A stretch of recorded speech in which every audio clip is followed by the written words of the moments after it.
เป็นอย่างผู้ชายเฮาจริงติดเมียน้อย เกิดจากว่าผู้ชายนี่นะมันจะจือเฮาในด้านที่ลบหลายเพราะผู้หญิงเฮานี่นะเมื่อเฮาแต่งงานไปแล้วอารมณ์เฮาจะบ่ค่อยดีเนาะเฮาจะหงุดหงิดอีกเขาบอกว่าเขาเอาเฮามาเป็นเมียเขาบ่ได้เอาเฮามาเป็นแม่ฉะนั้นเขาจะเริ่มรู้สึกว่าเขาเบื่อเฮาและอีทั้งนอกเนี่ยเป็นอย่างมันจึงติดอกติดใจเพราะว่าอีทั้งนอกเนี่ยมันต่อเลยเก่งๆเนาะเคยสังเกตเห็นบ่อีทั้งนอกทำท่าตัวเองเป็นคนใจดีเนาะแล้วเมื่ออีทั้งนอกทำท่าเป็นคนใจดีแล้วเขาก็เริ่มเห็นว่าเฮานี่เป็นคนใจให้เป็นคนที่แบบใจโบกว้างเป็นคนใจแคบได้ยินบ่เมียน้อยมักจะบอกกับผัวเขาว่า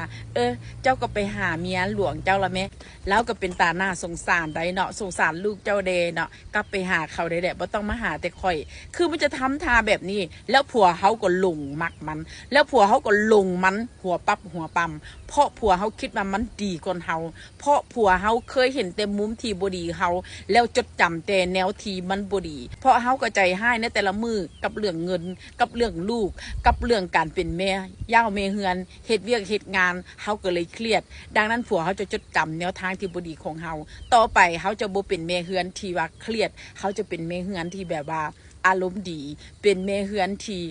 เว้าดีๆกับผัวเนาะเดี๋ยวอีทั้งนอกมันเอาผัวเขาไปบ่ได้อย่างแน่นอน